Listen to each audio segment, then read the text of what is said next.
Hello and welcome to the Tarkis Zone. Thank you for joining me. Today we're going to be talking about my Himalayan 450.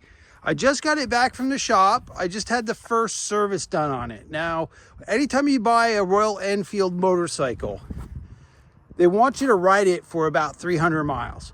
And then you bring it back to the shop where they then go through the entire bike to make sure that it's safe and running the way it's supposed to be running. I believe they changed the air filter, or at least check the air filter. They obviously check if there's any particulates in the oil. You know, they go through the entire bike to get you past that 300-mile mark so that they know the bike is safe for you to ride moving forward. It's just a look over. You know, that does cost money. They don't bake that into the cost of the bike. So like with Kawasaki, if you buy a Kawasaki and you go for the first service, when I remember doing that, when I had my 1700, I remember the first service was on them. They did it. You know, I brought it in, they did the first service, then I picked it up, there was no charge, and I brought it home. Royal Enfield doesn't do it that way. That's on you to do the first service. You can either do it yourself if you know what you're doing, or bring it back to where you got it, or bring it back to any motorcycle dealer I imagine could do it for you. So you just got to keep that in mind. I mean, the bike all in with everything you see here was under $7,000. So I'm quite happy with the price tag, and it doesn't bother me all that much that I have to pay for the first service. Now, I believe the second service is like 6,000 miles. You know, I mean, if I'm quoting wrong that number, anyone on YouTube land can correct me, but I believe it's around the 6,000 mark. You're supposed to bring it back and have them look at it again. I will probably bring it back to Sean every season anyway, to have him look at it every spring, or I mean, I might even let him look at it before I put it away for the winter time. But here we are, we've got it back. One of the things I wanted to show you today is they did put the bags on, the hard case saddlebags. I guess these wouldn't be called saddlebags. I think there's a technical name for them, but let's just say they're bags, hard case. Now, these were not that expensive. They come in a pair. Now, when you open this box, we'll open this one here. Just push down on it. This lever comes up. See if I can do it with one hand here. Yep. And then you can get into the hard case. Now, what they do is they give you these strips if you want to put them on the bike like this. I've seen them both ways on people's bikes. I've seen some people put it like this to match that stripe, maybe a little lower right above the Enfield to match that stripe. And I've also seen them like this on bikes. Now, I'm not really sure. I mean, you guys could let me know if you even think I should even bother with it. I was just going to leave it. They give you a strip for each case. They also give you 2 sets of keys for each case, and they both work on the case. So you get 4 keys. So you're going to get 2 sets for this case. You're going to get 2 sets for this case, but both sets work. I tried them. They both work on the ability to lock it. So really, you've got 3 spare keys with it. Let's open this one. This one here, they got me these extra, looks like M3 tape or whatever you want to call that. You just peel it back. I think these are supposed to go here, and those I actually might put on. Well, you guys can let me know if you think that's smart or not. I like these, the way these look.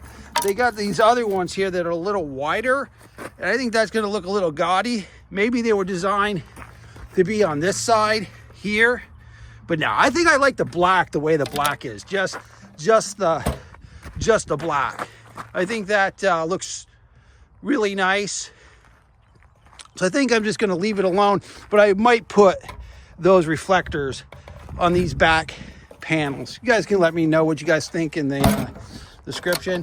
Now, Sean over at Island Auto Haven was explaining to me, when you buy one of these bikes now, one of these newer bikes, the Royal Enfield people have done 2 things here. They will do it by the time the bike is, you're going to get a message on this screen that says first service required. Now, you might get it right off the bat. You might have 1 mile on the thing, and it might tell you that because they've programmed it for the time the bike's been around, since the day it was manufactured. So what you got to do is kind of ignore, because I got it. It said you know, when I got like 25 miles on it, it said first service due. And then I talked to Sean, and then I looked it up myself after talking to Sean, just to make sure that I was within the 300 miles, because that's what they recommend. So you really don't have to have the first service done until about 300 miles. So even if the thing's telling you do your first service now, it's because they programmed it based on the time in which you get it in the manufacturing date and not the actual mileage. And Sean was telling me he's contacted them to ask them not to do that. That it should just be based on mileage. You know, once you hit a certain mileage within that range, it should tell you you need your first service. Really, I just want to do this video just to show you that I got it back. I did take it for a spin. I did want to say to everybody that this is a new tire, another new tire. Sean was kind enough I think he gave me this at a discount, because I think I was all in at $80 plus mountain balance. So whatever that was. The reason why it's a new tire is I actually took in a nail. I've only got less than 300 miles on it, and before I took it for my first service, this tire was flat. Then I soapy watered it, and the hole was like right here in the tire. And in the state of Vermont, I think they allow you for patches. I didn't want a patch. I wanted a new tire. Obviously, the nail was my problem, my fault.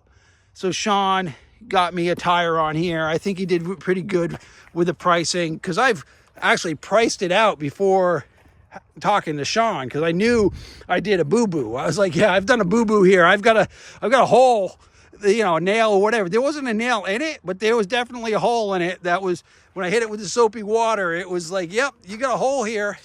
So that's a new tire. You know, it's really, the back is new too. It's, you know, 200 miles, 240 something miles is what I got on the bike. That tire's looking good.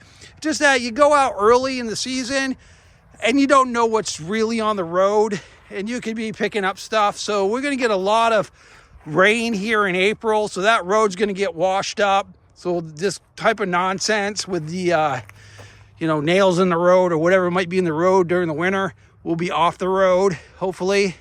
I do know that the advantage of this is a tubeless tire. So the advantage of the tubeless tire is that you can patch it on the fly. So if I was on a trail somewhere, or somewhere I couldn't get a new tire, with a patch kit, I could patch it temporarily. I probably could just do it permanently if I want to take my chance on it, but it's a motorcycle. So I want to make sure, you know, because patches can go if it's not done right. So I wanted to make sure that I was as safe. And Sean agreed. You know, he's like, I really don't feel comfortable patching it. I was like, I don't feel comfortable you patching it either. So we went with a new tire. So again, you can get this bike. You can get the service on the bike at Island Auto Haven in Grand Isle, Vermont. That's where I got it. That's where I've been getting my service. They also service other motorcycles. They also service cars and trucks. They're a full-time automotive place. They, you know, where he's really getting into selling the Royal Enfields as part of the business. And I think he's got a beautiful stock of inventory there. So if you're looking for a motorcycle, I'll include their link below. You can, like I said, all in with all the bells and whistles you see here, plus the guardrails. Now we're still waiting on the